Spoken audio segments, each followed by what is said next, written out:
Hi friends, welcome to Beginner's Kitchen with Koki. இன்னைக்கு நம்ம சேனல்ல சூப்பரான மஷ்ரூம் மசால் தோசை எப்படி செய்யுதுன்னு பார்க்க போறோங்க. ரொம்பவே ஈஸியா டின்னருக்கு இந்த மாதிரி தோசை சூப்பரா இருக்கும். இந்த ரெசிபி எப்படி செய்யுதுன்னு பார்க்கலாம். வாங்க வீடியோக்குள்ள போலாம். பாருங்க, ஃபர்ஸ்ட் நம்ம ஒரு கடாய் எடுத்துக்கலாம். அதுல தேவையான அளவு எண்ணெய் ஊத்திக்கிறேன். ஒரு 3 ல இருந்து 4 ஸ்பூன் எண்ணெய் ஊத்திக்கலாம். பாருங்க, எண்ணெய் காஞ்சிடுச்சு. கடுகு ஆட் பண்ணிக்கிறேன். கடுகு பொரிஞ்சிருச்சு. இப்போ கொஞ்சமா பூண்டு ஆட் பண்ணிக்கிறேன். அது கூடவே ஒரு வெங்காயம் பொடியா நறுக்கி வச்சிருக்கேன். அதையும் சேர்த்துக்கலாம்.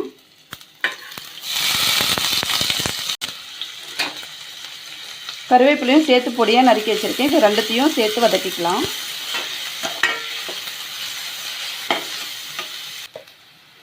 வெங்காயம் வதங்கும் போதே கொஞ்சமா சால்ட் ஆட் பண்ணிக்கலாம்.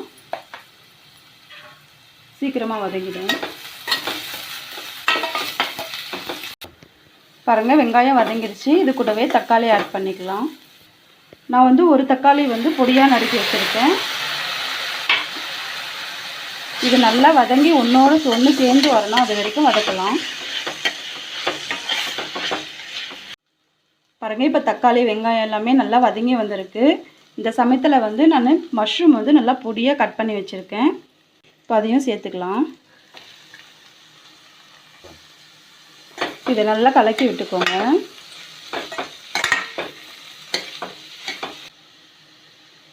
இது அப்படியே இருக்கட்டும். 2 நிமிஷம் வதங்கட்டும். அதுக்கப்புறம் தேவையான மசாலா பொருட்கள் எல்லாம் ஆட் பண்ணிக்கலாம்.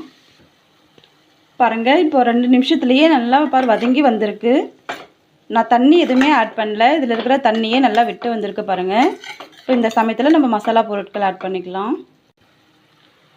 இப்போ இதுக்கு தேவையான அளவு உப்பு போட்டுக்கலாம். ஃபஸ்ட்டு நான் வெங்காயம் வதங்குறதுக்கு கொஞ்சம் தான் ஆட் பண்ணேன். இப்போ இது மஷ்ரூமுக்கும் சேர்த்து கொஞ்சமாக ஆட் பண்ணிக்கலாம். மஞ்சள்தூள் 1/4 டீஸ்பூன், மிளகாய்த்தூள் ஒரு டீஸ்பூன் ஆட் பண்ணுறேன். நீங்கள் காரத்துக்கு ஏற்ற மாதிரி போட்டுக்கோங்க. மிளகுத்தூள் ஒரு 1/2 டீஸ்பூன் ஆட் பண்ணுறேன். கறி மசாலா ஒரு 1/2 டீஸ்பூன் ஆட் பண்ணிக்கலாம். நல்லா வாசனையாக இருக்கும். இது கூடவே சீரகத்தூள் ஒரு 1/4 டீஸ்பூன் ஆட் பண்ணிக்கிறேன். இது எல்லாமே மிக்ஸ் பண்ணி விட்டுடலாம்.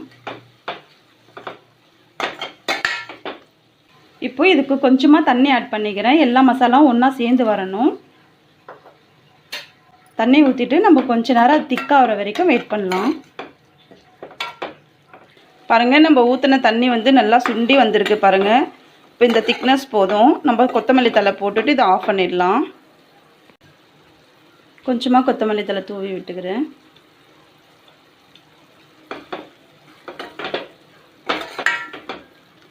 இப்போ இதை ஆஃப் பண்ணிவிட்டு நம்ம தோசை ரெடி பண்ணிடலாம்.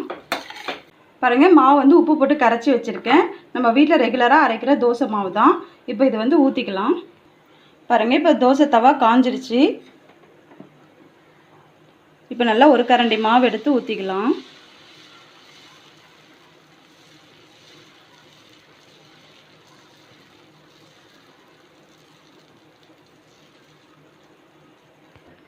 இது கொஞ்சம் வேகட்டும். இப்போ உடனே நம்ம மசாலா வச்சோம்னா இதெல்லாம் வெந்து வராது. ஒரு 2 நிமிஷம் கழித்து நம்ம மசாலா எடுத்து வச்சுக்கலாம். பாருங்கள், இப்போ உள்ளே வெந்து வந்திருக்கு. இந்த சமயத்தில் மசாலா வச்சுக்கலாம். நல்லா நடுவில் வச்சுட்டு நல்லா ஸ்ப்ரெட் பண்ணி விட்டுடலாம்.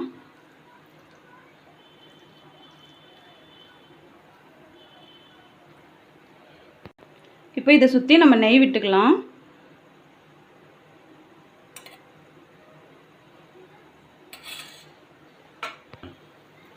இப்போ இன்னும் கொஞ்சம் ஸ்ப்ரெட் பண்ணி விடணுன்னாலும் நீங்கள் ஸ்ப்ரெட் பண்ணி விட்டுக்கலாம்.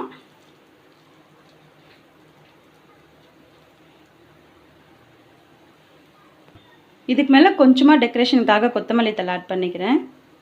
இப்போ இது மூடி வச்சிடலாம். பாருங்கள், ஒரு 2 நிமிஷம் நான் மிதமான தீயில மூடி வச்சு வேக வச்சுருக்கேன். எல்லா பக்கமும் வெந்து வந்திருக்கு. இப்போ இதை நம்ம மடிச்சுக்கலாம். பாருங்கள், நல்ல ஒரு கிறிஸ்பியான தோசை, மசால் தோசை சூப்பராக ரெடி ஆகிடுச்சு. ரொம்பவே டேஸ்டியாக இருக்குங்க இந்த மஷ்ரூம் மசால் தோசை. நீங்கள் கண்டிப்பாக ஒரு வாட்டி நீங்கள் ட்ரை பண்ணி பாருங்கள். ட்ரை பண்ணி பார்த்துட்டு எனக்கு கமெண்ட் செக்ஷனில் கமெண்ட் பண்ணுங்கள். இப்போ இது வேறு பிளேட்டில் மாற்றிக்கலாம். பாருங்கள், சூப்பரான சுவையான மஷ்ரூம் மசால் தோசை ஈஸியாக ரெடி ஆகிடுச்சு. பாருங்கள், ஒரே மாதிரி தோசை சாப்பிட்றதுக்கு இந்த மாதிரி டிஃப்ரெண்ட்டாக சாப்பிட்டோம்னா சூப்பராக இருக்கும். இந்த ரெசிபியை நீங்கள் கண்டிப்பாக ட்ரை பண்ணுங்கள். இந்த ரெசிபி பிடிச்சிருந்தா என் சேனலுக்கு லைக் பண்ணுங்கள், ஷேர் பண்ணுங்கள், மறக்காமல் என் சேனலுக்கு சப்ஸ்கிரைப் பண்ணிக்கோங்க. இன்னொரு நாள் இன்னொரு ரெசிபியில் பார்க்கலாம். தேங்க்யூ.